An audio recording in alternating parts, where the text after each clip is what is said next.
Assalamualaikum. Waalaikumsalam Pak Dekan warahmatullahi wabarakatuh. Selamat datang Pak Dekan. Alhamdulillah biasa masuk. Iya. Sudah bisa ya Pak? Mangga, siap. Oh iya, alhamdulillah atuh. Mbak Lulu gimana? Ini ada Prof Wahidin Pak, sudah menunggu. Selamat ya. Ya, mangga. Mbak Lulu bisa dimulai saja. Assalamualaikum warahmatullahi wabarakatuh. Fakultas Ilmu Tarbiyah dan Keguruan IAIN Syekh Nurjati Cirebon, Bapak Dr. Haji Faridin MPD, the Honorable Head of the Science Laboratory IAIN Syekh Nurjati Cirebon, Dr. Hajah Ria Yulia Gloria MPD, the Honorable Higher Education Department's lecturer in IAIN Syekh Nurjati Cirebon, and our precious one, the first grade student of Biology Education Department, IAIN Syekh Nurjati Cirebon. Puji syukur mari kita panjatkan kepada Allah Subhanahu wa Ta'ala atas berkah rahmatnya kita dapat menghadiri acara orientasi laboratorium MIPA dalam keadaan sehat walafiat.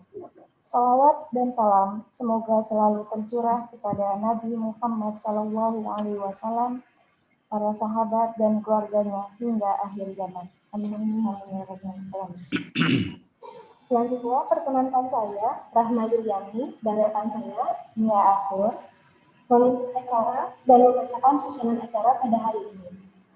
Untuk susunan acaranya, pertama adalah pembukaan, yang kedua sambutan Bapak Dr. Haji Faridin MPD selaku Dekan Fakultas Ilmu Tarbiyah dan Keguruan IAIN Syekh Nurjati Cirebon.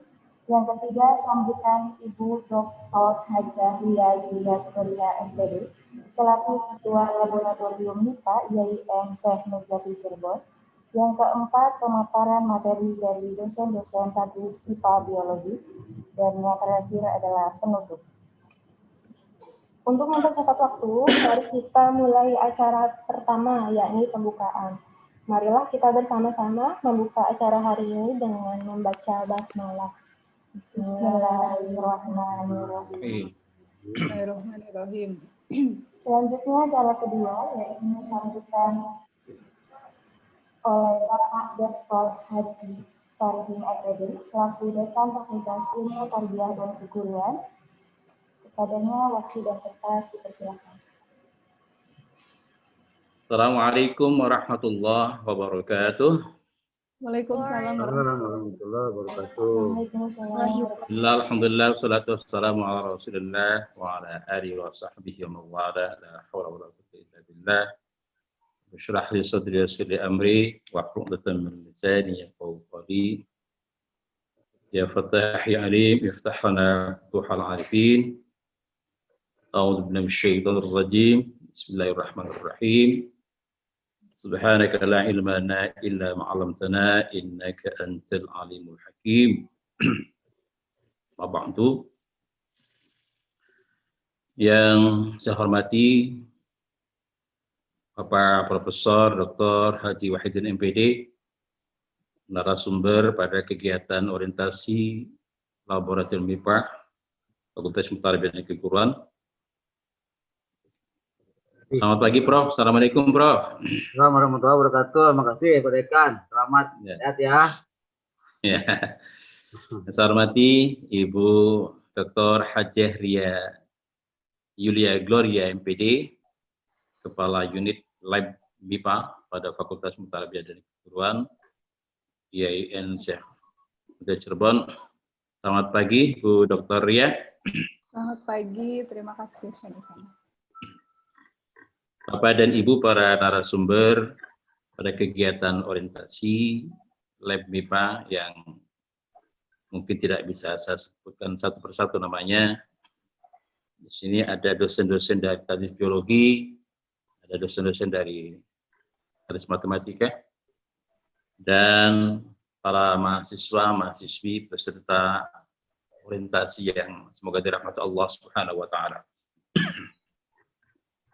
Amin. Pertama-tama mari kita memanjatkan puji dan rasa syukur kita kepada Allah Subhanahu wa taala atas anugerah rahmatnya kepada kita sekalian. Alhamdulillah di pagi hari ini bertepatan di hari Senin tanggal 5 Oktober tahun 2020 kita dapat silaturahim secara virtual melalui Zoom meeting pada kegiatan orientasi Laboratorium MIPA Fakultas Mutaribiyah dan Keguruan. Salam dan salam nanti Allah curahkan kehadiran kita junjungan Nabi Muhammad sallallahu alaihi wasallam dan keluarga dan sahabatnya umatnya ila yaumil qiyamah. Bapak dan Ibu serta anak-anak sekalian, saya memandang bahwa adalah elemen komponen penting dalam sebuah institusi. Lebih Fakultas Mutaribiyah dan Keguruan IAIN Syekh Cirebon memiliki beberapa program studi yang meniscayakan adanya kegiatan praktikum. Oleh karena itu, Lab MIPA terasa sangat urgent sekali bagi para mahasiswa tadis biologi, tadis matematika, dan ke depan kita akan kembangkan menjadi tadis kimia, IPA, matematika murni, dan sebagainya. Karena itu kegiatan hari ini yang diprakarsai oleh Lab MIPA, saya sangat menyambut gembira dan berterima kasih khususnya kepada Kepala Unit Lab MIPA, Ibu Dr.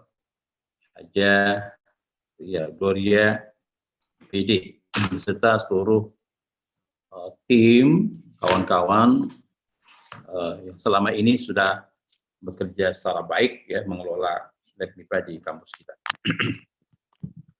Bapak, Ibu, dan para mahasiswa yang semoga dirahmati Allah Subhanahu wa taala. Sebuah perkuliahan itu akan menjadi ideal manakala menyeimbangkan antara teori dan praktik. Teori saja dirasakan tidak cukup. Demikian praktikum saja juga dirasakan tidak baik. Karenanya harus ada satu keseimbangan antara keduanya. Penyampaian teori oleh dosen-dosen yang ahli dalam bidangnya di kelas ini merupakan sebuah tuntutan dari sebuah perkuliahan. Menyampaikan konsep-konsep, menyampaikan tentang updating knowledge, tentang pengetahuan. Tetapi juga menjadi tidak ideal atau tidak sempurna manakala tidak dibarengi dengan kegiatan praktikum. Jadi lab sebagaimana sesuai dengan fungsinya tempat untuk riset ilmiah. Lab fungsinya adalah sebagai tempat eksperimen. Lab adalah tempat di mana para mahasiswa melakukan sebuah pengukuran atau pelatihan ilmiah. Bahkan laboratorium yang ideal adalah lab yang mampu dijadikan sebagai tempat percobaan dan penyelidikan.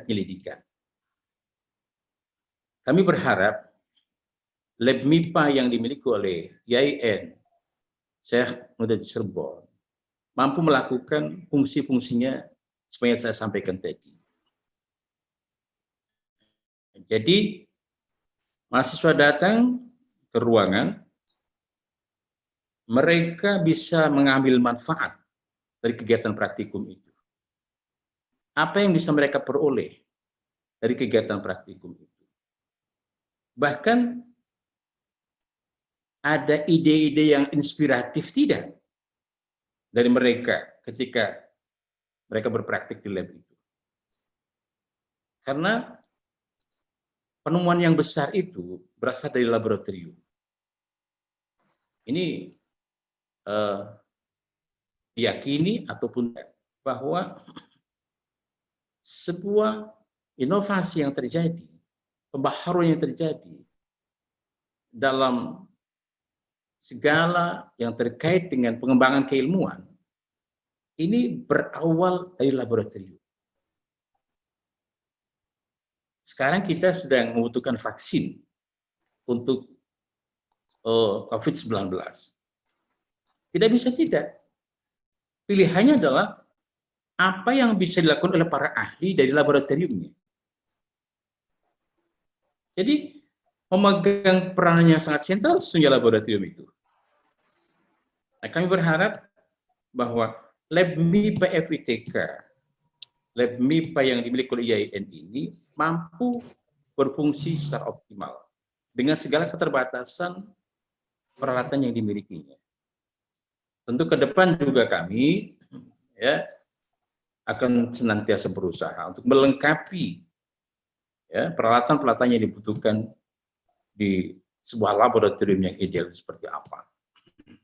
Insya Allah para pimpinan sangat support ya terhadap laboratorium ini agar ke depan bisa berfungsi secara maksimal untuk bisa melahirkan satu inovasi-inovasi, melahirkan hasil-hasil penyelidikan, hasil-hasil percobaan, hasil-hasil eksperimen. Sehingga jangan sampai kemudian lulusan tadis biologi, lulusan tadis matematika, seperti lulusan tadis IPS. Gitu ya. Ini kan satu hal yang ironi ya. Masa lulusan matematika tidak pernah melakukan eksperimen? Masa lulusan tadis biologi tidak pernah melakukan percobaan? Jadi orientasi yang dilaksanakan hari ini sangat penting, sangat bagus sekali untuk mensosialisasikan kepada para mahasiswa baru khususnya bahwa mereka kelak dalam proses perkuliahan tidak hanya teori yang mereka dapatkan, akan tetapi juga kegiatan-kegiatan praktikum. Dan kita dorong, ya, Bu Dr. Ria, kita dorong mahasiswa biologi, mahasiswa matematik, mahasiswa MIPA itu untuk melakukan hal-hal yang baru ya, yang dirasakan betul oleh masyarakat. Sehingga ada link and match antara kita dengan masyarakat. Masyarakat itu kan butuh hasil-hasil yang bisa dilahirkan dari sebuah perguruan tinggi di kawasan Jawa Barat, Cianjur Kuning ini, ya, di wilayah 3 Cirebon ini, ada hal-hal yang bisa dilahirkan, yang bisa diproduk dari kegiatan-kegiatan praktikum mahasiswa di laboratorium yang dimiliki oleh kita. Saya kira itu yang bisa saya sampaikan. Selamat melaksanakan kegiatan orientasi. Terima kasih yang tidak terhingga kepada Profesor Wahidin dan kawan-kawan para narasumber yang tidak bisa saya sebutkan satu. Mudah-mudahan kegiatan orientasi ini bisa memberikan manfaat sebanyak-banyaknya bagi kegiatan praktikum mahasiswa di lab MIPA yang ada di Fakultas Mutarbiah dan Keguruan. Dan bahkan jika mungkin saya mendorong bahwa lab MIPA ini bisa dikerjasamakan ya dengan institusi lain, dengan perguruan tinggi lain.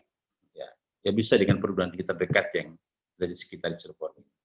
Sehingga kehadiran kita terasa manfaat bagi masyarakat sekeliling kita. Demikian yang bisa saya sampaikan. Mohon maaf jika ada tutur kata yang kurang berkenan.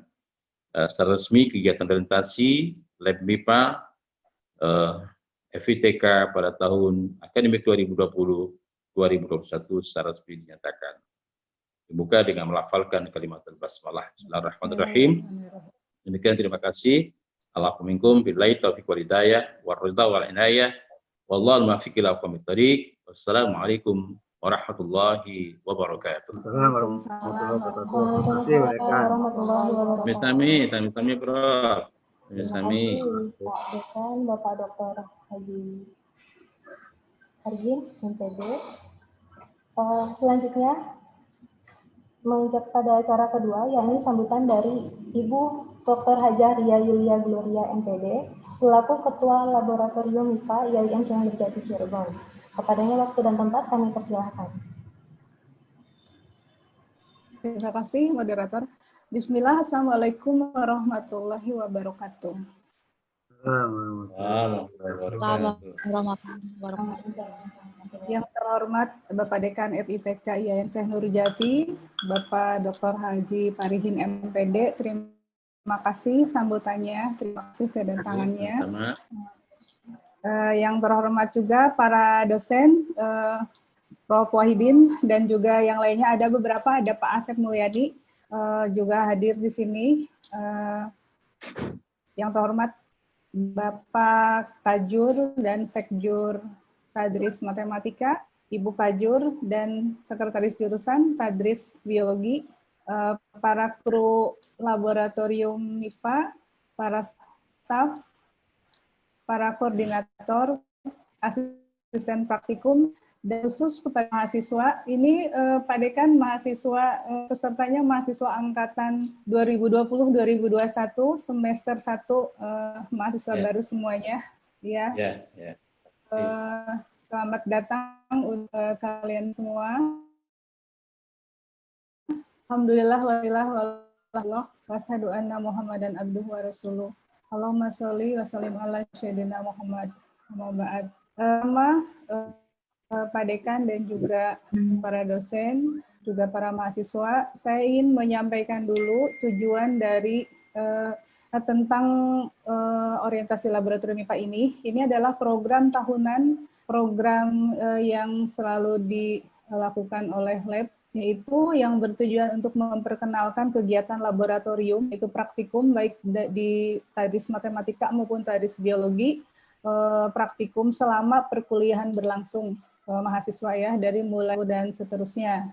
Dengan sasaran atau pesertanya adalah mahasiswa semester 1 untuk saat ini khusus, yaitu mahasiswa semester 1 angkatan 2020-2021. Kemudian saya juga ingin menyampaikan laboratorium MIPA ini sudah punya banyak ruangan lab ya. Ada 4 lab biologi, yaitu ada lab mikrobiologi yang juga di dalamnya nanti akan praktikum mikrobiologi, genetika, fisiologi tumbuhan, dan anatomi. Kemudian ada lab kimia untuk praktikum biokimia dan juga kimia dasar 1 dan kimia dasar 2 ya, tapi sekarang untuk yang sekarang kimia dasar 1. Kemudian ada lab zoologi, di situ nanti ada praktikum zoologi vertebrata, zoologi invertebrata, dan fisiologi hewan. Kemudian kita juga memiliki lab fisika, dan ada lagi greenhouse ya Pak Dekan. Kita punya greenhouse, punya rumah kaca yang di dekat dengan lab zoologi. Untuk matematika kita punya 2 ruangan laboratorium matematika, dan juga ada lab alat peraga matematika. Jadi alhamdulillah sudah cukup, tapi tadi Pak Dekan sudah mengatakan harapan yang lebih baik lagi, bahwa nanti kelak lab ini akan dikembangkan. Insya Allah mudah-mudahan ada rezekinya dan semuanya berjalan lancar ya Pak. Amin. Amin. Kemudian betul kata Pak Dekan bahwa teori tanpa praktikum tadi sepertinya sangat kurang, apalagi di ilmu sains ya, yang sudah kita ketahui bersama bahwa banyak sekali ilmu yang bersifat abstrak dan mungkin juga perlu ada pembuktian dari teori-teori yang dipelajari di ruang kuliah yang memang sudah diberikan oleh dosen yang kompeten di bidangnya, tapi tetap masih memerlukan praktikum sebagai upaya realisasi dan pembuktian teori-teori tersebut. Dan kita juga mengacu ada beberapa dimensi pengetahuan yang harus dimiliki oleh setiap mahasiswa. Kita tahu ada pengetahuan prosedural, pengetahuan faktual yang pertama ya, pengetahuan konseptual, kemudian prosedural, dan pengetahuan metakognisi. Dan untuk praktikum ini saya berharap kita bisa membangun pengetahuan prosedural. Karena apa?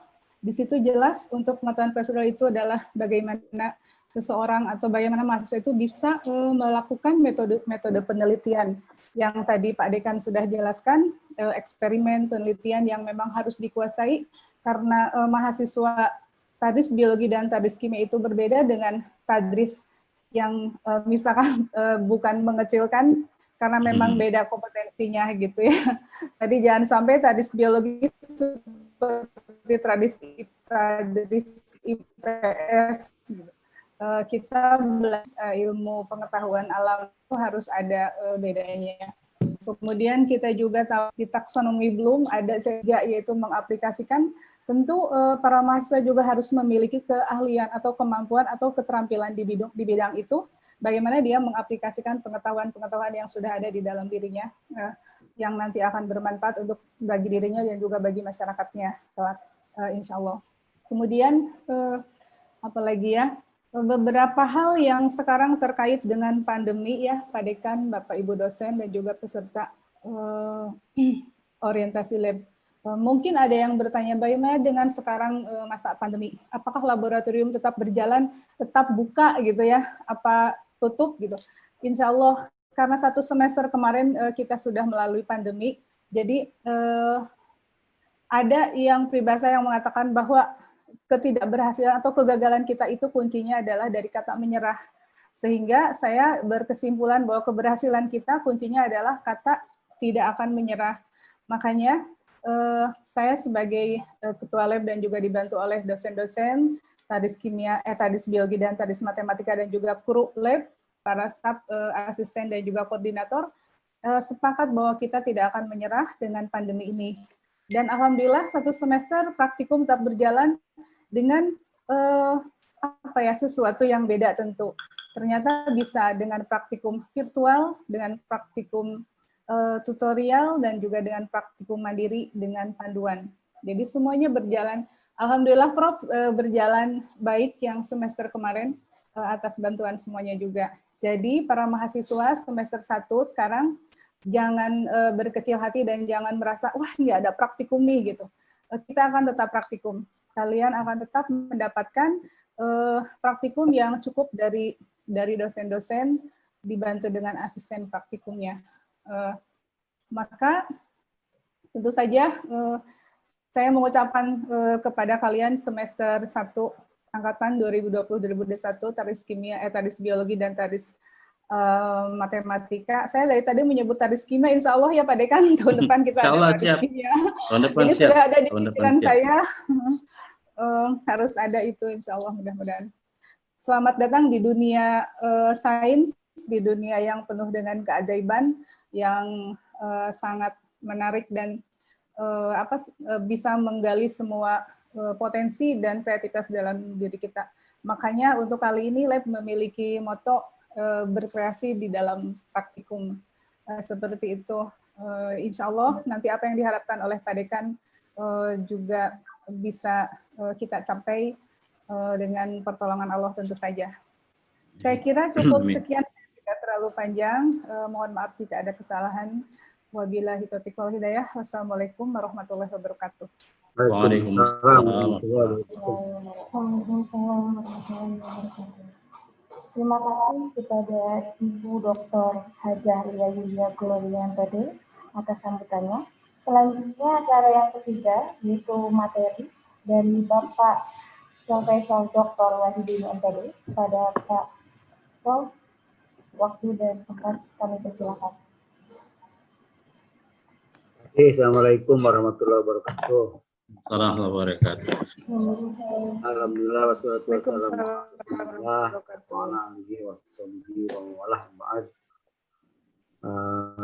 selamat pagi, salam sejahtera dan khusus pada Pak Dekan, terima kasih atas sama-sama Prof. Ya, selamat sehat ya. Maaf saya di Ciamis, Pak Dekan di Ciamis ini saya. Iya. Bu Dokter ya juga yang sangat saya banggakan, terima kasih, dan teman-teman dosen yang sama-sama dibanggakan. Wabil khusus juga para mahasiswa yang hadir di sini banyak, ada 77 orang. Terima kasih, sukses Pak Dekan ya. Sama Prof. Saya pada hari ini diminta untuk bicara sedikit tentang praktikum virtual. Memang sejak semester kemarin saya tidak praktek Pak Dekan. Karena pertama memikirkan aplikasi dan sebagainya, intinya dikasih tugas saja masuk. Memang itu tidak enak, rasanya tidak nyaman. Halo Prof. Ya. Prof mohon izinnya Prof, saya ada bimbingan tesis ya Prof.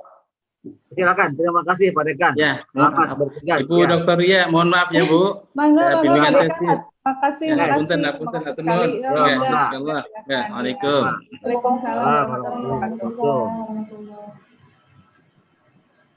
Teruskan ya. Iya, mangga Prof. Jadi tidak praktekum karena belum menyiapkan sebetulnya mah. Saya dari dulu praktekum virtual itu masih perdebatan dengan Bu Yunita juga. Kalau untuk keterpaksaan jadi boleh lah ya. Kalau praktikum itu kan harus melibatkan semua organ, ada mata, ada telinga, ada skill lah itu ya semua itu. Sementara kalau virtual kan hanya mata dan pendengaran. Ya, kalau aplikasi itu bisa interaktif, mungkin bisa seperti begini ya. Tapi ketika misalnya bagaimana sifat bahasa untuk yang licin, kan tidak bisa. Kalau licin, ya begitu. Tapi kalau perubahan warna, oke lah. Dia tidak berwarna, jadi warna merah masih mungkin. Itu karena mata, sama-sama mata. Tapi kalau sudah hal seperti bau, ya, kemudian rasa, itu sulit. Apalagi skill. Nah, waktu itu di situ saya masih, kalau mungkin ketemu, ya ketemu.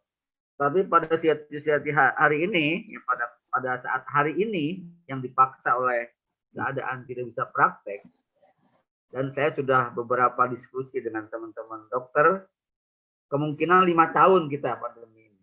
Oh ya. Jadi kalau 5 tahun, nah kemarin WA ke Ibu Dokter ya, kalau 5 tahun itu kemungkinan anak begitu masuk kuliah tidak ketemu dengan dosennya selama 5 tahun. Karena apa? Karena kuliah selalu begini. Bahkan ujian pun akan seperti begini. Dan ijazah dikirim lewat email, diprint di rumah. Jadi tidak pernah ketemu sarjana itu. Kalau 5 tahun lah cerita itu. Artinya harus ditempuh yang cara begini. Ya akhirnya saya rekomendasi, silakanlah nggak apa-apa. Nah kalau caranya virtual, sebenarnya kita semua bisa melakukan. Kan kalau praktek di laboratorium terbatas pada bahan-bahan yang diperlukan. Pada zat kimia dan peralatan yang diperlukan. Jadi selama peralatan tidak mencukupi, kalaupun alatnya ada, bahannya tidak ada, zatnya tidak ada, habis, ya tidak bisa melakukan. Tapi kalau virtual, semua kita bisa lakukan. Khusus misalnya ya, teman-teman mahasiswa untuk yang biokimia ini. Ceritanya tes di biokimia. Biokimia itu tidak banyak. Praktek itu mencakup karbohidrat, tes protein, tes lipida, enzim, ataupun zat aditif. Jadi ada mungkin 4 atau 5 ya. Bahkan kalau mau gitu tes tambahan seperti di di lab Prodia yang begitu ya. Kita tapi sederhana, kita mah tidak akurat yang pakai menggunakan yang di Prodia itu. Ini kolesterol gitu ya, itu bisa kita uji. Asam asam citrat itu ya, asam yang begitu, asam begitulah yang merusak pada darah misalnya, dari pembuluh darah, bisa kita lakukan. Peralatan kita cukup lah untuk minimal untuk praktek mengetahui bisa, walaupun akurasi masih melemah.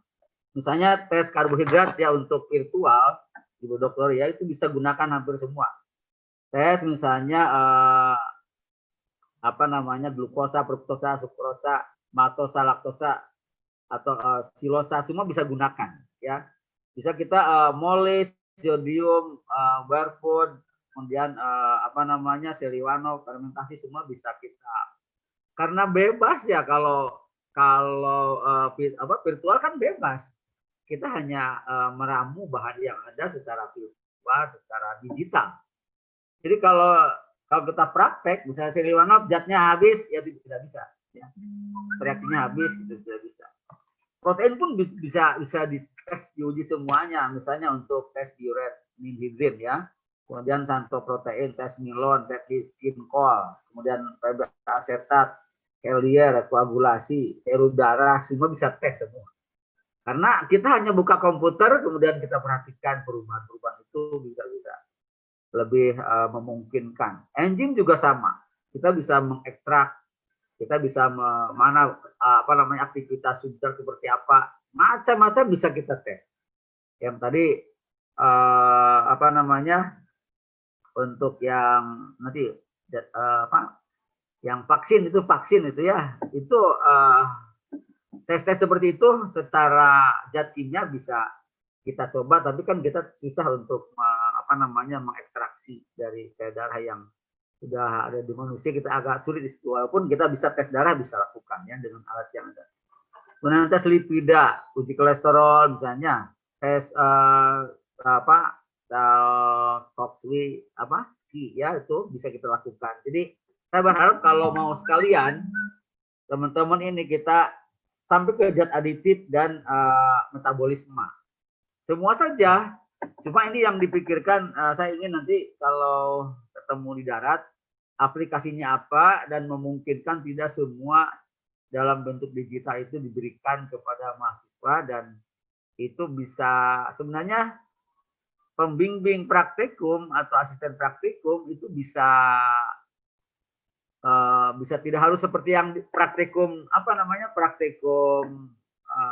offline ya, karena semua sudah melakukannya di situ, sudah bisa dilakukan di rumah, bisa kapan saja melakukan itu. Jadi pembimbing praktikum itu menjadi manfaat ya. Tapi kalau di praktikum offline itu, kalau perubahan tidak sesuai dengan harapan, mungkin nih konsentrasi terlalu rendah atau terlalu tinggi, atau suhu, pengaturan suhu salah, atau memasang alat salah, makanya perlu pembimbing. Ya, walaupun di situ ada panduan juga, tapi perlu, karena ketika sesuai panduan hasilnya tidak sama, itu peran pembimbing. Oh ini suhu terlalu tinggi, misalnya begitu. Oh ini konsentrasi terlalu rendah ini, jadi ketahuan di situ. Tapi kalau dengan virtual itu sudah tersetting semuanya, jadi menyamankan secara kognitif pada mahasiswa. Memang kelemahannya ada, yaitu apa? Jadi kalau melakukan itu dominan daya ingatnya tinggi. Beda dengan hanya melihat dan mendengar. Tapi lumayan.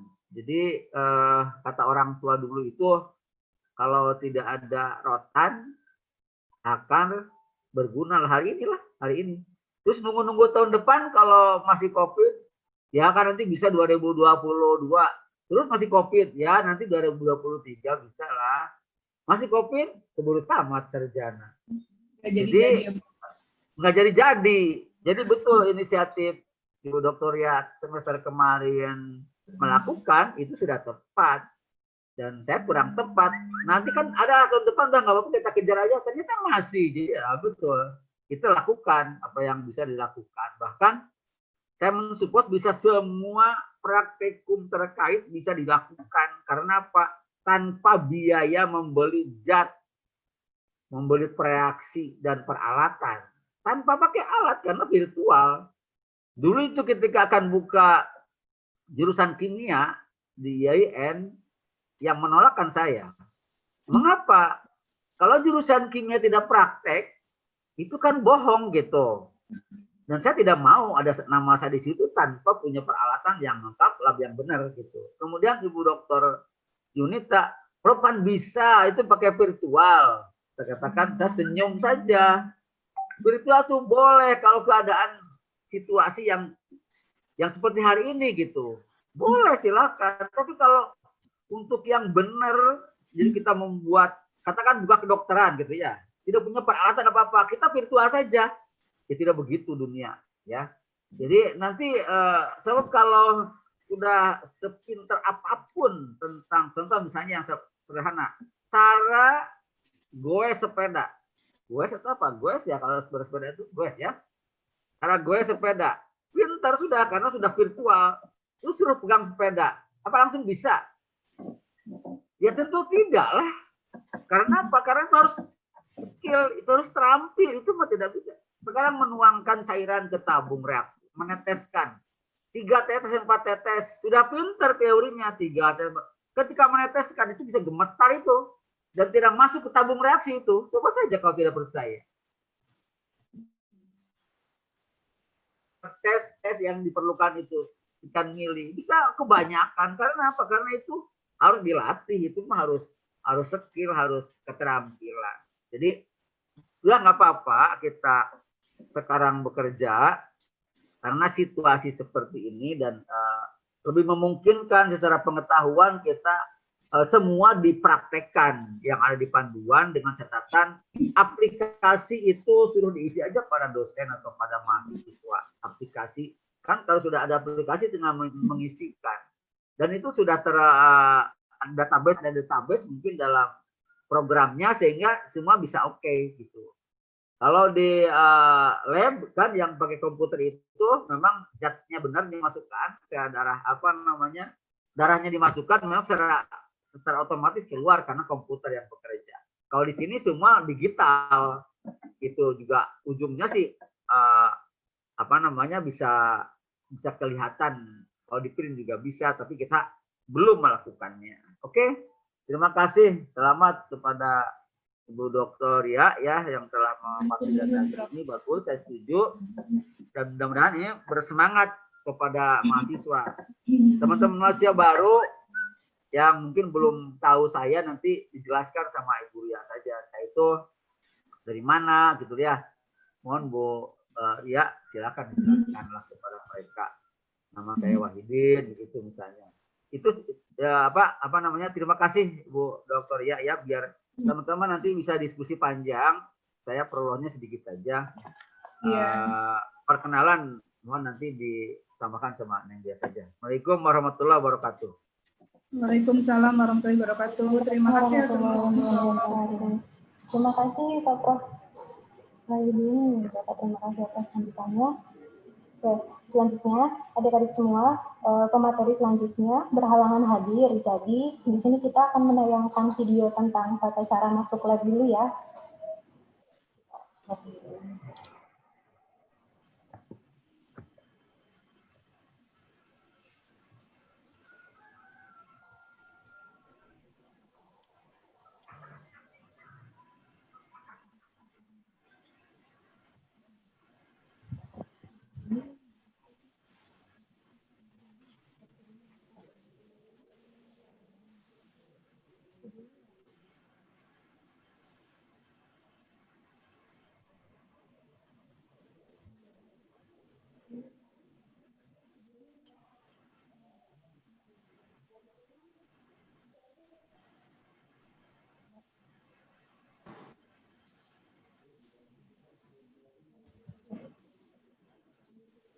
Ini kemarin kita bikin videonya waktu pandemi mulai. Jadi kita di sini pakai face shield dari bawah.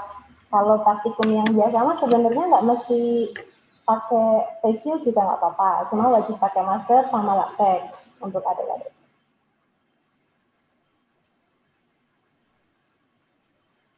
Ntar di atas biasa pakai alkohol. Labnya ada di lantai 3 ya. Di gedung M di lantai 3 lab kita. Tadi ya ada lab mikrobiologi, ada lab kimia, kemudian ada lab fisika juga. Terus kalau lab zoologi ada di bawah di sebelah jurusan. Udah ketemu kampus belum ya adik-adik? Sabar ya, semoga pandeminya cepat selesai biar bisa main ke kampus. Jadi sebelum masuk lab wajib pakai jas labnya dulu, latexnya dipakai. Terus maskernya jangan lupa. Face shield nggak wajib ya, kita pakai karena kemarin bikinnya waktu era pandemi. Jadi sebelum masuk lab, dicek dulu nih laporannya sama teteh-teteh sama kakak-kakak asprak. Dicek. Nah ini cek suhu juga sebenarnya nggak wajib, cuma karena pandemi tadi ya, jadinya kita cek suhu. Selesai. Itu deh tata cara masuk lab ya. Jadi intinya mah sebelum masuk ke lab wajib pakai masker, pakai latex, kemudian jas lab jangan lupa. Jas labnya juga harus lengkap, identitasnya. Nama, kemudian lambangnya. Tadi ada kesalahan ya. Nah, kemudian ini ada tata cara. Ini sudah ada gambaran sedikit tentang praktikum. Sedikit ada gambaran tentang praktikum nih. Ini ada beberapa acara aja. Udah kelihatan belum?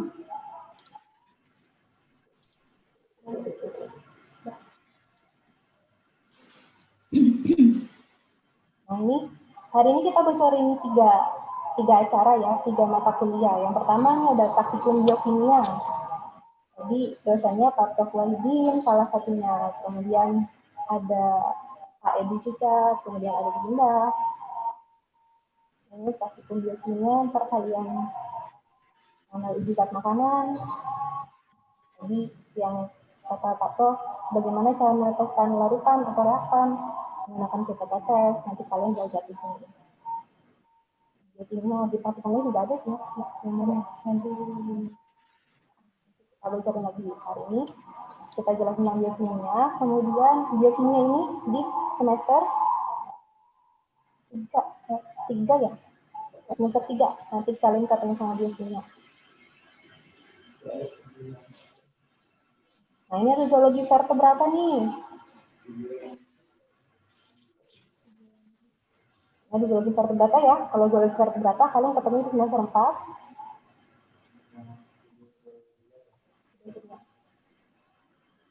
Ada mikrobiologi nih.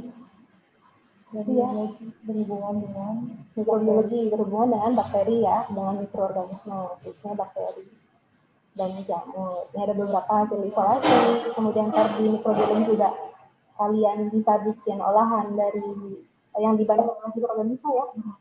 Di sini ada yogurt, ada tempe, kemudian ini ada isolasi mikroba nih, dikatain I love you katanya sama mikroba. Ini isolasi. Kita punya video lagi, sebentar ya. Para mahasiswa Ibu Dr. Inita itu sama dengan Prof. Wahidin, juga dosen kimia dan dosen biokim ya.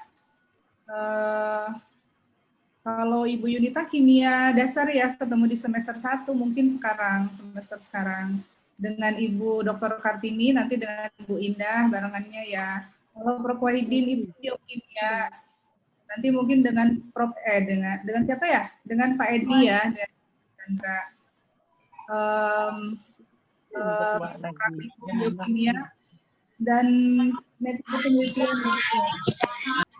Selanjutnya pemaparan materi dari Ibu Dr. Yunita, MPD. Mangga Ibu, waktu dan tempat kami persilahkan. Ya, ya, assalamualaikum warahmatullahi wabarakatuh.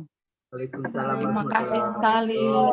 Aduh, selamat ketemu. Kita sudah lama ya nggak bertemu dengan COVID ini. Mudah-mudahan tetap sehat semuanya.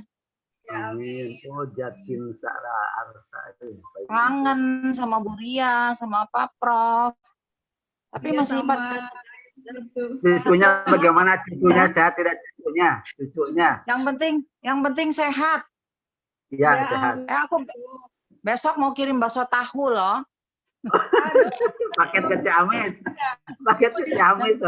Kirim ke Bu Ina aja. Pokoknya yang aduh, ya udah ya. Sampai ketemu aja. Bakso tahunya yang ketemu orangnya enggak ya. Paparannya teruskan, maaf mengganggu. Orangnya penuh dengan ketakutan, nenek-nenek takut COVID. Aduh, dan katanya yang rentan kan kepala 6. Kalau di situ kan masih pada kepala 4, aman gitu loh. Bersahabat dengan COVID. Kalau saya bermusuhan, mengerikan soalnya. Ya udah, yang penting sehat. Nanti kapan-kapan bisa ketemu ya. Amin. Ya udah, tugas saya sama Bu Riani dikasih tugas apa? Suruh cuap-cuap ya. Tentang apa sih yang diberikan Ibu mata kuliahnya? Oh, mata kuliah saya yang saya sering dapat itu adalah diberi tugasnya tentang pengelolaan laboratorium. Ya. Jadi terutama saya mengucapkan dulu pertama-tama kepada mahasiswa yang sudah diterima di IAIN Syekh Nurjati. Selamat, ya mudah-mudahan sukses nanti selama kuliah atau mengambil ilmu di IAIN, khususnya di jurusan biologi. Nah, mata kuliah yang diberikan itu pada semester 3 tentang pengolahan laboratorium. Kenapa kita sebagai calon guru harus terampil mengolah laboratorium? Salah satunya itu adalah kompetensi pedagogi, ya. Harus terampil, salah satunya. Banyak tugas lain dari kompetensi pedagogi itu ya, selain mengelola laboratorium, juga membuat RPP, ya, membuat soal dan seterusnya. Nah, di dalam mengelola laboratorium itu jelas kita harus tahu bagaimana laboratorium itu dan perlengkapannya. Apa saja yang ada di laboratorium? Apa saja yang harus kita siapkan di laboratorium tadi? Tentu ada alat, ada dari mulai kursi, meja demonstrasi atau meja praktikum, ya. Juga alat-alat, ada alat pemadam kebakaran, ada tata tertib, karena masuk laboratorium beda dengan masuk ke kelas. Yang kedua, kita juga sebagai calon guru nanti bagaimana organisasinya, karena dalam mengelola laboratorium jelas ada kepala sekolah, ada wakil kepala sekolah bidang kurikulum, bidang sarana, lalu juga ada koordinator, ada juga penanggung jawab dari masing-masing bidang, ada dosennya, ada mahasiswanya, ada laborannya, ada teknisi. Nah, masing-masing itu punya tugas, ya. Makanya dibuatlah nanti organigramnya. Masing-masing punya tugas dan tiap tahun biasanya atau tergantung dari kebijakannya, koordinator atau kepala laboratorium itu ya harus bergantian gitu ya, supaya merasakan tanggung jawabnya. Selain organigram juga bagaimana mengadministrasikannya. Karena mengadministrasikan yang ada itu banyak sekali. Ya, dari mulai buku inventaris, ada kartu stok, bagaimana inventaris tadi diisikan itu untuk menentukan apa sih kekayaan atau kepunyaan kita di lab itu. Nah, itu harus tertuangkan, harus jelas. Dari mana barang tadi, dari mana alat dan bahan tadi, itu jelas diinventariskan. Berapa yang masuk, berapa yang keluar, berapa yang baik.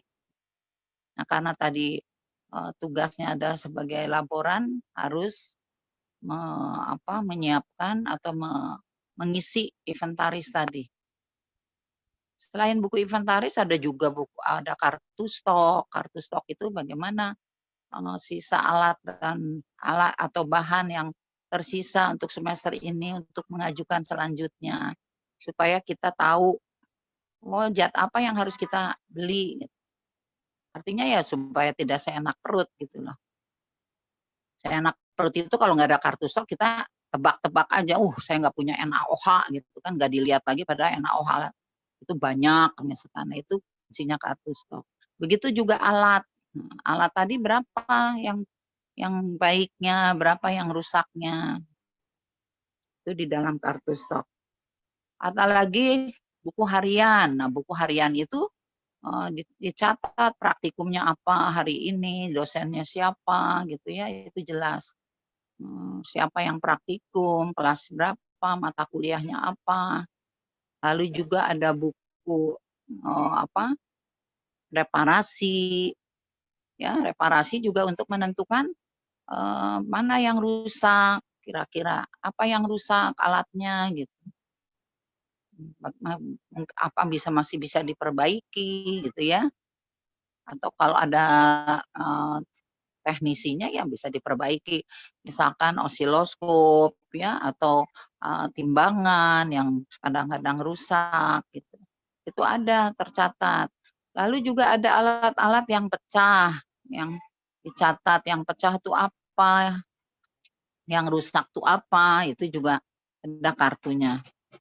Supaya nanti ketahuan dari situ, kalau yang pecah itu ya tetap harus mahasiswa harus ganti ya, atau siswa nanti di sekolah juga harus ganti.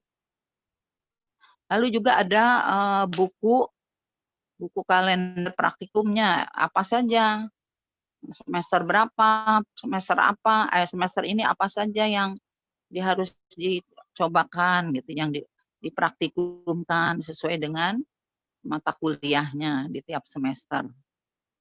Ada lagi buku atau jadwal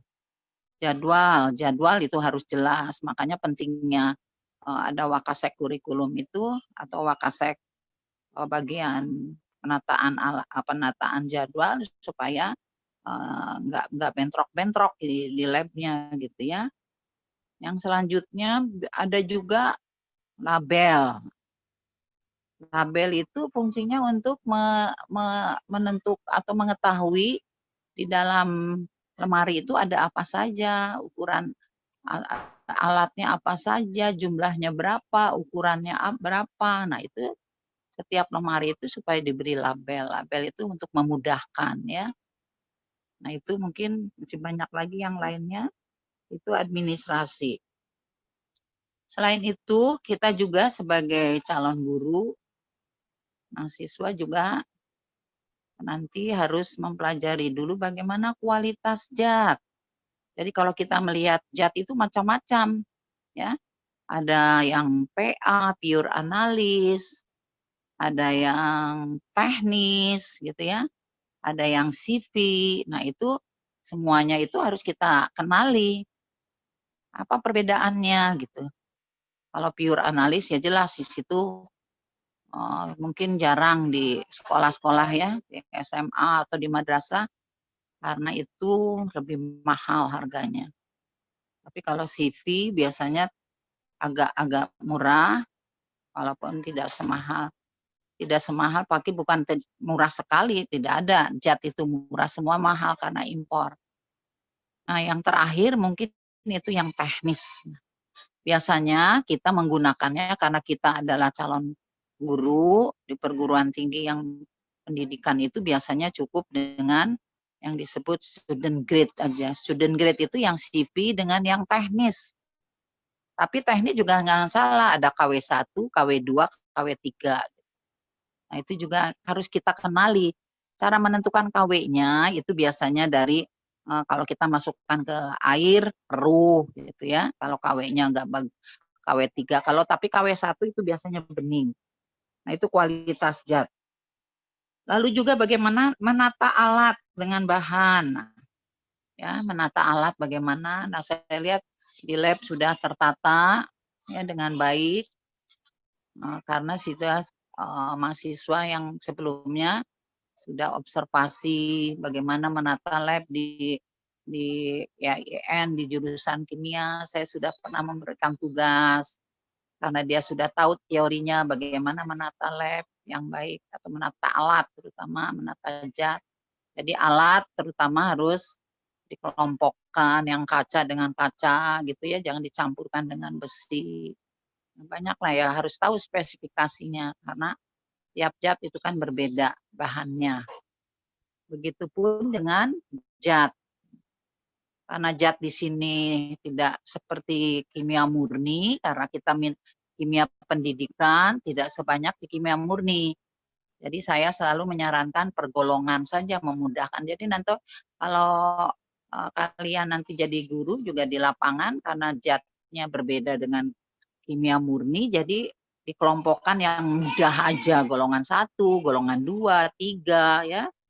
Organik, logam, indikator gitu ya. Nah, itu aja ya, karena kita ini tidak dituntut untuk praktikum yang lebih tinggi gitu ya, karena kita kuantitas, yang penting kuantitasnya. Lalu setelah penataan bagaimana pemeliharanya? Memelihara alat dengan bahan juga sama. Kalau alat itu cukup dicuci dengan air sabun aja, itu karena memudahkan ya, air sabun dengan air biasa cuci. Tapi kalau yang membandel noda-nodanya itu biasanya pakai kalium bikromat gitu ya, dengan asam sulfat 1:3 kasih air. Nah itu nanti mungkin akan dipelajari di situ.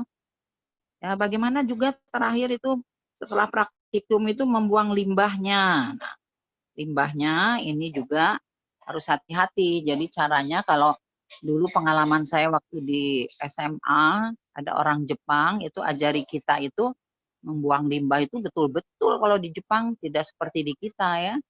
Kalau di kita kurang diperhatikan. Jadi caranya ya yang idealnya memang kalau misalkan kalau buang limbah itu kalau misalkan di ember, ditaruh di ember yang banyak. Coba di sekolah-sekolah itu wastafel tuh pada rusak karena gurunya tidak menyarankan untuk membuang pada ember dulu, harusnya pada ember dulu. Jadi jangan langsung ke wastafel, pada hancur wastafelnya.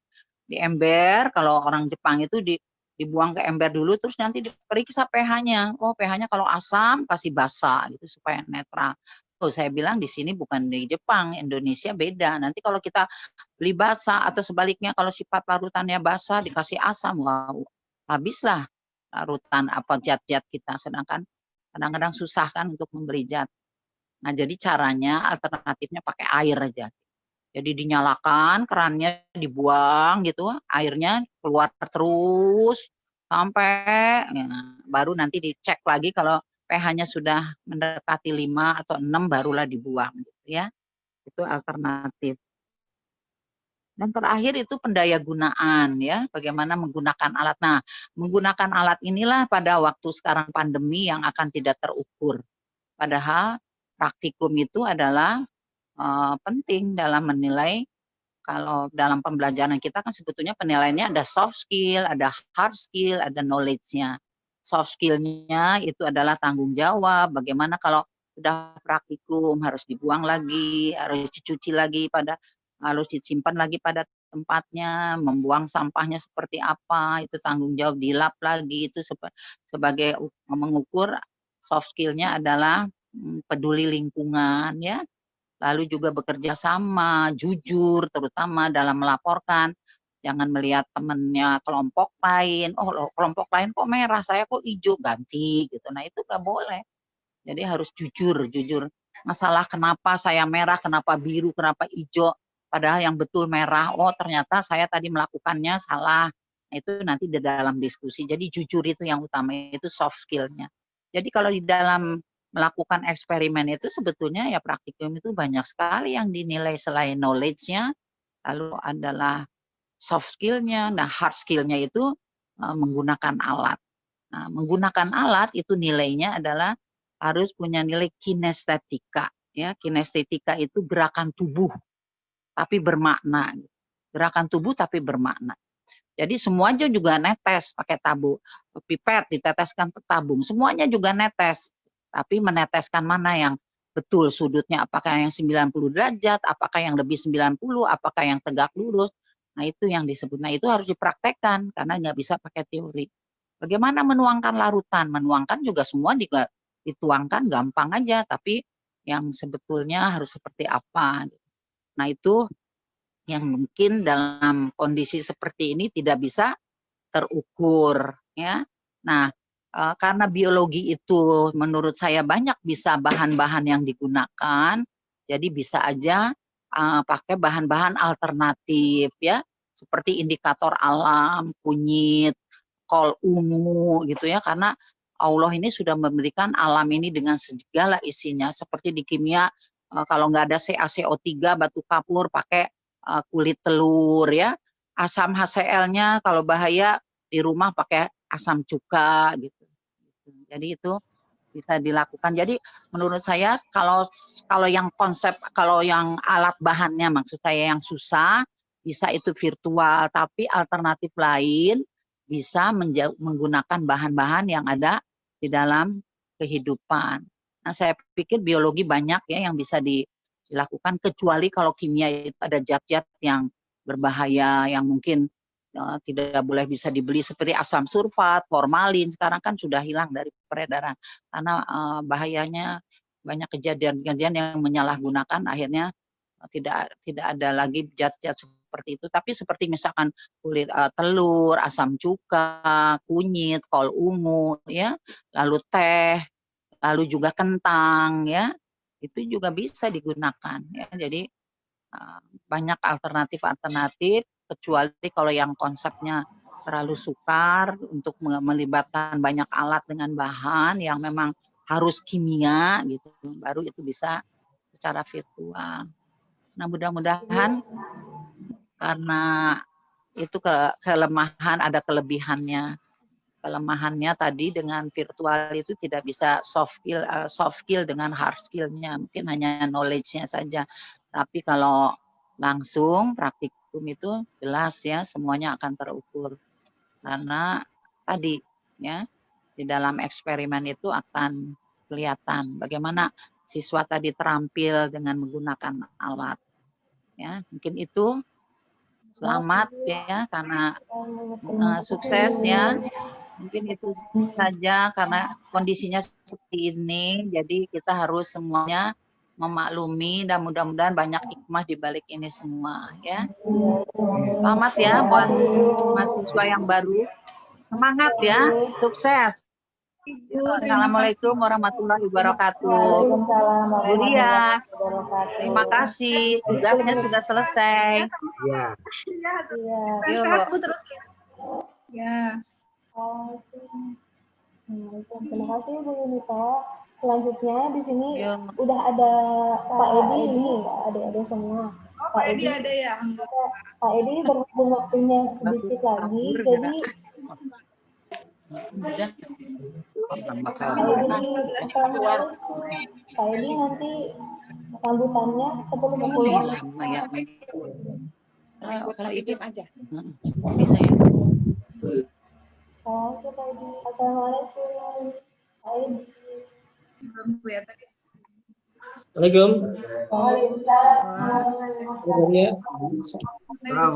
Ada Bu Yunita, ada Pak Fahidin ya?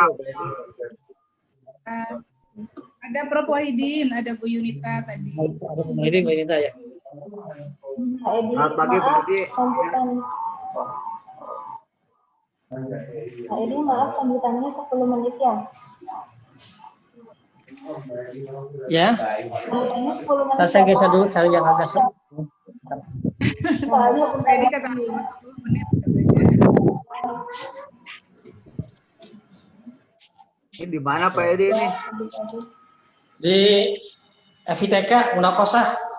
Iya, sedang. Oh, patut. Ya udah sini aja deh. Ya. Gimana Bu? Prof, sehat Prof? Alhamdulillah. Jadi sehat ya Pak Edi ya. Saya di Ciamis ini. Karena ada jadwal ujian ya udah siap. Selamat Pak Edi, selamat gedung baru. Silakan lah beri sambutan. Enggak. Nih, sambutan aja ya. Tidak salah atau tidak tahu, bukan saya itu kepuasan apa saya. Baik, bismillahirrahmanirrahim. Assalamualaikum warahmatullahi wabarakatuh. Assalamualaikum warahmatullahi wabarakatuh. Alhamdulillah rabbil alamin wa bihi nasta'in ala umuri dunya waddin. La ilaha illallah wahdahu la syarikalah wa asyhadu anna sayyidina Muhammadan abduhu wa rasuluhu la nabiyya ba'dah. Prof Fahidin juga Ibu Yunita serta Bu Ria ya serta dosen lain yang barangkali hadir di forum online ini. Juga teman-teman dari unit lab IPA, Bu Ria dengan staf-stafnya barangkali hadir. Mahasiswa semester 1 ya, masih baru semua ya.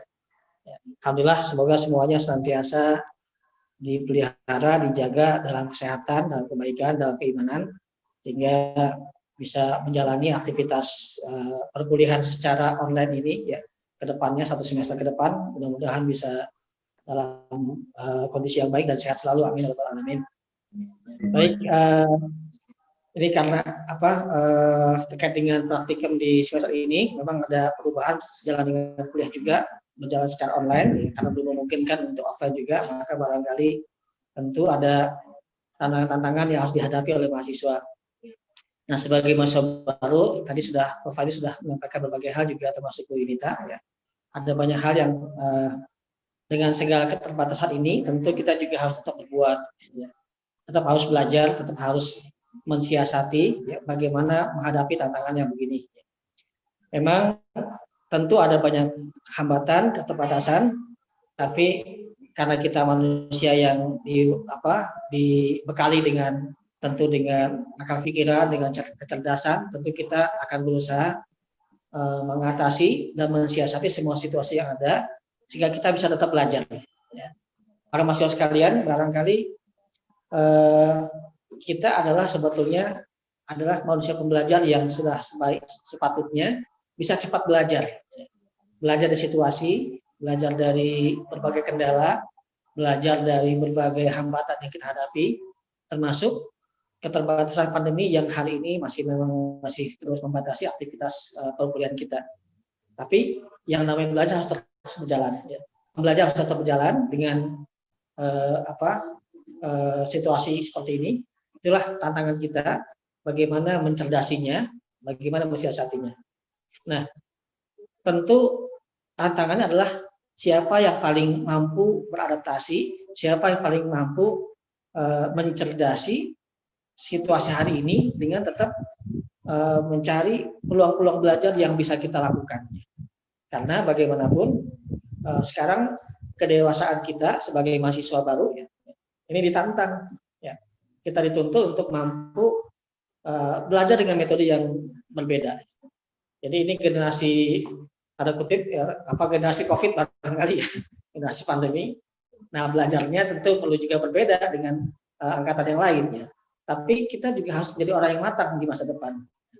Bagaimana tetap menjadi orang-orang yang punya kualifikasi, punya kompetensi, punya keterampilan yang tadi disampaikan oleh Ibu Yunita ya.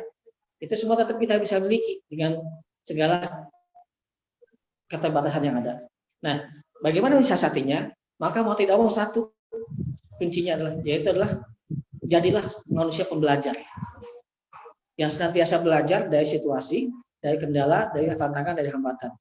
Dan untuk bisa begitu, maka ada satu jenis kecerdasan yang perlu kita pelajari, perlu sama-sama kita miliki, kita tumbuhkan, kita kembangkan. Yang ini beda dengan kecerdasan intelektual, ya. Beda dengan kecerdasan yang sifatnya kognitif. Ya. Ada yang namanya adversity quotient. Ya. Adversity quotient. Kecerdasan untuk senantiasa bertahan dan mampu menghadapi semua tantangan. Tidak mudah menyerah, ya. Tidak mudah merasa gagal. Selalu tertantang untuk menghadapi semua situasi. Ada kesulitan apapun, ada hambatan apapun, kita terus maju. Terus belajar, terus berusaha, terus bekerja, apapun yang terjadi. Jadi itulah adversity quotient. Sebesar apapun tantangannya, sebesar apapun hambatannya, sebanyak apapun kendala yang kita hadapi, maka itu semua menjadi peluang bagi kita untuk mencari celah-celah belajar yang baru, ya. Beradaptasi, menyesuaikan diri dengan situasi ini. Nah, kita harus meyakini kalau bahasa Al-Quran itu mengatakan inna ma'al usri yusran. Kata Al-Quran, Allah SWT mengatakan bersama dengan kesulitan itu ada kemudahan. Ini biasanya kalau kita manusia ini zaman sekarang sering mengatakan setelah ada kesulitan pasti ada kemudahan. Begitu biasanya kan? Ya. Setelah kesulitan pasti ada kemudahan. Tapi bahasa Al-Quran nggak begitu. Bahasa Al-Quran itu bahasanya inna ma'al usri yusra. Bersama dengan kesulitan pasti ada kemudahan. Bersamanya secara simultan. Artinya harus ada sudut pandang kita untuk memandang situasi yang sulit ini, ya, hambatan, kendala yang kita hadapi pada hari ini, itu pasti di sisi lain itu, ya, pada sisi yang berbeda, cara pandang berbeda, ada kemudahannya, ada peluangnya, ada potensinya. Nah, disitulah kita sebagai manusia pembelajar, para mahasiswa sekalian bisa ditantang, bisa menemukan cara belajar yang baru yang bagaimana, yang bisa kita sesuaikan, bisa menemukan peluang baru yang bagaimana, yang bisa tetap mematangkan pribadi kita, bisa menemukan cara adaptasi yang bagaimana, yang membuat kita semakin dewasa, semakin matang. Itulah tantangannya. Jadi ada hambatan apapun yang kita hadapi secara fisik, secara lingkungan, secara finansial, ya secara sosial, secara psikologis, semua akan kita hadapi dalam situasi ini. Maka meskipun menghadapi berbagai kendala dan hambatan tadi, kita harus tetap berusaha mengatasinya, tidak boleh menyerah. Harus tetap belajar, harus tetap berupaya mencari dan menemukan cara baru, cara belajar, cara pandang, dan sebagainya, skill-skill yang bisa kita peroleh, apapun caranya.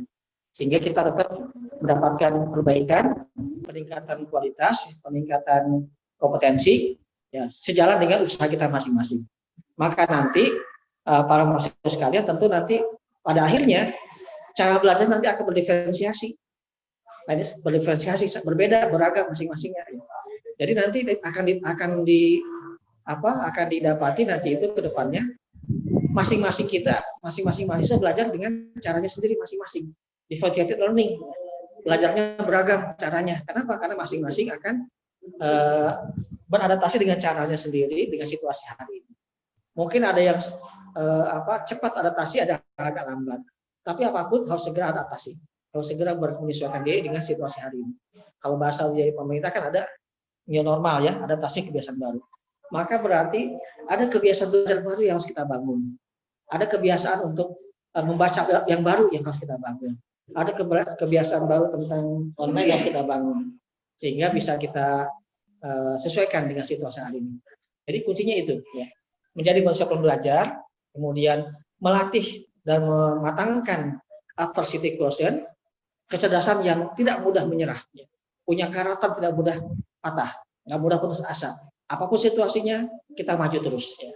Pantang mundur, terus belajar sampai kapanpun. Tidak ada waktu kecuali untuk kita dapat pelajaran baru. Karena kehidupan itu adalah tempat belajar. Jadi pandemi COVID ini adalah cara kita belajar sesuatu yang baru. Ya. Maka jangan lewati kesempatan ini untuk mendapatkan skill baru dalam belajar yang sejalan dengan situasi hari ini. Nah, demikian mahasiswa sekalian tentu akan banyak beradaptasi ya dengan situasi hari ini. Itu mungkin saya kira kalau terkait dengan kimia sama biokimia tadi sudah sampai oleh Pak Maiden 30 unit, saya kira sudah lebih banyak. Tadi saya hanya ingin menggarisbawahi tentang pentingnya kita adaptasi, pentingnya kita jadi pembelajar yang cepat, pentingnya kita untuk segera mempelajari hal baru yang sejalan dengan situasi hari ini, dan pentingnya kita menyesuaikan diri dengan semua hambatan yang kita hadapi. Dan tidak mudah menyerah, karena mahasiswa itu akan disiapkan untuk masa depan. Butuh kesiapan baru, tantangan baru yang lebih cocok untuk tantangan di masa depan. Saya yakin di masa depan akan banyak tantangan yang lebih berat. Ya. Karena itu jadilah mahasiswa yang cepat adaptasi, cepat menyesuaikan diri, dan cepat belajar berbagai skala yang baru. Itu mungkin ringkasnya yang bisa saya sampaikan sebagai mungkin tanda sambutan saya ke mahasiswa baru ya, dan juga barangkali bagian dari orientasi lingkungan, karena bagaimanapun sikap itu dibutuhkan juga dalam kondisi praktikum dan di lab. Ya. Kecepatan kita belajar adalah bagian dari skill-skill di belajar di laboratorium. Demikian mungkin pada host dan moderator, terima kasih. Mudah-mudahan terus tetap semangat ya, tetap belajar. Ya, demikian, mohon maaf. Assalamualaikum warahmatullahi wabarakatuh. Waalaikumsalam warahmatullahi wabarakatuh. Terima kasih Pak Edi Chandra. Selanjutnya sambutan dari Ibu Indah Rizky Anugrah, MPD. Oh ya, saya mohon pamit ya, mau uji monokasa dulu ya. Ya, terima kasih ya Pak. Terima kasih Pak. Ya. Maka Prof. Aidin, Bu Junita, Bu Ria ya. Terima kasih. Indah ya.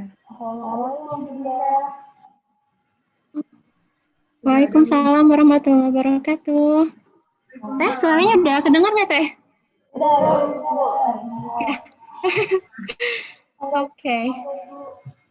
Dimulai sekarang aja nih. Boleh, 15 menit. Iya. Ibu punten waktunya 10 menit ya, soalnya udah mepet. Oke, siap. Ya, bismillahirrahmanirrahim. Ya, assalamualaikum warahmatullahi wabarakatuh. Waalaikumsalam warahmatullahi wabarakatuh. Ya, selamat pagi ya, menjelang siang. Salam hormat saya untuk Bu Kepala Lab, Bu Ria, Prof. Wahidin, kemudian tadi ada Pak Edi, ada Bu Yunita. Kangen nih sebenarnya ketemu langsung ya, tapi ketemunya di sini gitu. Oke, pertama-tama saya mengucapkan terima kasih kepada Bu Ria dengan acara ini. akhirnya kita bisa ketemu ya. Walaupun dengan mahasiswa saya kimia dasar kelas C, sebenarnya kelas teorinya sih sudah dimulai, tapi memang ada beberapa hal terutama terkait dengan praktikum yang belum sempat tersampaikan dan tidak tatap muka kemarin gitu. Dan mungkin di sini kesempatan saya untuk bertatap muka dengan mahasiswa baru. Jadi saya ucapkan selamat datang, selamat kepada mahasiswa baru yang sudah diterima di jurusan Tadris Biologi IAIN Syekh Nurjati. Selamat bergabung dengan keluarga Tadris Biologi. Selamat menempuh hidup baru sebagai mahasiswa ya. Gitu. Jadi di sini saya diberi kesempatan untuk memberikan pandangan mungkin bukan pandangan ya, gambaran mata kuliah terutama yang saya ampu di semester ini adalah mata kuliah kimia dasar. Mata kuliah ini mata kuliah berpraktikum.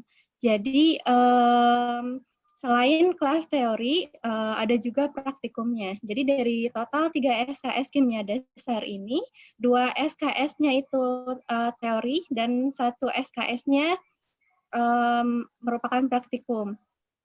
Gitu. Pertama-tama saya perkenalkan diri dulu mungkin ya. Nama saya Indah Rizky Anugrah. Saya dosen pengampu kimia dasar bersama Ibu Kartini gitu. Kalau di jadwal sepertinya Bu Kartini juga ngasih materi di sini ya. Cuman saya kurang tahu. Jadi di mata kuliah kimia dasar ini saya tim teaching dengan Bu Dr. Kartini. Saya mengampu kelas C ya. Gitu. Teh bisa ditampilkan slide-nya Teh? Ya, Bu, sebentar. Enggak. Jadi ini saya sambil tadi saya buat slide sekenanya tentang mata kuliah kimia dasar ini karena kebetulan di tahun ini tahun pandemik ya, jadi biasanya praktikum itu kan langsung gitu. Cuman memang sayang sekali untuk tahun ini praktikumnya harus daring dulu gitu. Nah, di sini dalam kesempatan ini saya ingin memberikan sedikit gambaran seperti apa nanti praktikum kimia dasar saat kondisi pandemi ini, praktikum daring itu seperti apa, sambil menunggu di screen share ya. Semoga sudah jelas, sudah bisa dilihat ya tampilannya. Oke. Oke. Jadi mata kuliah kimia dasar ini bisa langsung di next deh. Ya, ini identitas saya NIP biasanya butuh buat tugas-tugas ya, kan ada nama dosen NIP gitu ya. Kemudian ini identitas mata kuliahnya sudah saya sampaikan di teori. Kode mata kuliahnya harus hafal ya. Kemudian, nah ini karena tadi kan sudah saya singgung ya, kimia dasar itu 2 SKS teori dan 1 SKS praktikum. Jadi kalau teori itu 2 SKS artinya 2 dikali 50 menit tatap muka, di mana di sini tatap mukanya tentu daring ya. Kemudian jangan lupa bahwa bukan hanya 2 kali 50 saat di jadwal perkuliahannya saja, tetapi penugasan terstrukturnya dan belajar mandirinya juga sama gitu, harus 2 dikali untuk tugas terstrukturnya 50 menit, kalau mandirinya 2 kali 60 menit. Dan praktikumnya ini kalau kita mengacu ke Permendikbud nomor 49 2014 ini, 1 SKS itu berarti sekitar 160 menit. Seperti itu normalnya ya. Nah, berhubung di tahun ini praktikum dilakukan secara daring, jadi praktikumnya khusus untuk mata kuliah kimia dasar, kami merancang praktikumnya itu, jadi nanti aspraknya akan melakukan praktikum, sementara mahasiswanya nanti akan melakukan pengamatan dari percobaan yang dilakukan oleh asprak seperti itu. Memang sangat disayangkan gitu, karena tadi ya, aspek hands-on-nya, soft skill-nya itu tidak bisa benar-benar terasa, tetapi semoga dimaklumi karena kondisinya seperti ini gitu. Jadi ya mohon dimaklum, dan nanti kita juga akan mengkombinasikan dengan praktikum yang bisa dilakukan di rumah dengan alat-alat atau bahan-bahan seadanya. nanti kita coba gitu ada praktikum di rumah ataupun mungkin nanti bisa dilakukan melalui simulator, itu juga akan kita coba. Jadi kurang lebih praktikum kimia dasar itu pertama pengamatan dari asprak yang melakukan praktikum, nanti mahasiswa melakukan pengamatannya, kemudian bisa juga dengan praktikum di rumah, kalau praktikumnya bisa dilakukan di rumah gitu, dan bisa juga dilakukan dengan simulator. Nah, ini adalah asprak mata kuliah kimia dasar. Teman-teman harus tahu, harus kenal ada 2 teteh-teteh cantik, Teteh Lia Adilia dan Teteh Zahara Putri Rizky. Ini yang akan sering ketemu dengan kalian di mata kuliah. Ketemunya di sini dalam arti daring juga mungkin ya, bukan ketemu langsung gitu. Yang akan saling berhubungan dengan teman-teman mahasiswa baru di praktikum kimia dasar. Ini aspraknya. Ini maaf Bu, kalau WFA dinamikanya seperti ini ya. Ada selang-seling, ada intermezzonya. Kayak ini anak saya. Jadi gitu. Ini Teteh asprak yang cantik. Ini nanti teman-teman mahasiswa baru nanti akan sering berhubungan dengan kedua Teteh ini. Teknis pelaksanaannya, next Teh. Seperti tadi ya, jadi secara garis besar ada 3 pengamatan dari praktikum yang dilakukan, video praktikum nanti yang akan disampaikan, bisa melakukan praktikum di rumah yang memungkinkan dilakukan, dan melalui simulator, seperti itu, yang representatif. Nah, terkait praktikum ada beberapa hal yang perlu dilakukan oleh mahasiswa dalam mata kuliah ini. Yang pertama, sebelum melakukan praktikum itu harus membuat jurnal praktikum. Jurnal praktikum itu meliputi judulnya apa, judul praktikumnya apa, tujuannya apa, kemudian landasan teorinya apa, alat dan bahan yang digunakan, kemudian tahapan pelaksanaan praktikumnya seperti apa. Nah, di sana Anda harus sudah punya bayangan nanti praktikumnya itu akan seperti apa dilakukan, walaupun Anda tidak akan melakukan sendiri praktikumnya gitu. Tapi Anda sudah bisa membayangkan, oh praktikum ini alatnya yang dibutuhkan apa, bahan yang dibutuhkan apa, nanti melakukan percobaannya seperti apa yang harus diamati seperti itu. Jadi Anda harus sudah paham, harus sudah mengetahui dan sudah tertuang secara jelas dalam jurnal praktikum. Gitu. Kemudian pretest juga dilakukan sebelum pelaksanaan praktikum. Ini nanti dilakukan dengan asprak. Kemudian poin ketiga itu adalah pelaksanaan praktikumnya, praktikum daringnya. Yang tadi ya, 3 poin tadi, pengamatan, melakukan praktikum di rumah atau melalui simulator, dan yang terakhir membuat laporan praktikum. Nah, karena tadi praktikum daring itu hands on dan soft skill-nya kurang bisa teramati gitu. Jadi saya harapkan nanti Anda bisa memaksimalkan saat Anda membuat jurnal praktikum dan pretestnya. Anda harus sudah benar-benar memahami seperti itu. Dan nanti saat pelaksanaan praktikumnya, baik dalam saat pengamatan maupun dalam pembuatan praktikum di rumah, itu juga harus maksimal gitu ya. Ya kami memaklumi gitu, dalam kondisi seperti ini kita sama-sama belajar, bukan hanya mahasiswa yang belajar dengan kondisi seperti ini, kami pun belajar beradaptasi dengan kondisi seperti ini, tapi harapannya semoga walaupun keadaannya seperti ini, mata kuliah ini bisa tetap tersampaikan dengan maksimal, baik itu teorinya maupun praktikumnya, seperti itu. Dan ini adalah tema praktikum yang akan kita lakukan selama 1 semester ini. Ada 8 tema. Yang pertama sifat dan perubahan kimia, kemudian kimia larutan, kemudian sifat koligatif larutan, asam basa, kinetika kimia, kesetimbangan kimia, termokimia, dan yang terakhir redoks dan elektrokimia. Nah, ini ke-8 tema ini, insya Allah sudah kami rancang. Jadi ini akan saling berkaitan dengan teori yang disampaikan. Jadi harapannya pas gitu, saat teori disampaikan, praktikumnya juga dilakukan gitu. Jadi gap waktunya tidak terlalu jauh seperti itu. Mungkin itu saja yang bisa saya sampaikan, walaupun sederhana dan singkat, semoga bisa memberikan wawasan yang cukup untuk teman-teman mahasiswa baru. Sekali lagi saya ucapkan selamat datang, selamat bergabung. Terima kasih kepada Bu Ria atas kesempatannya. Teh Rama sebagai host, terima kasih atas kesempatannya. Saya ucapkan mohon maaf atas segala kekurangannya. Assalamualaikum warahmatullahi wabarakatuh.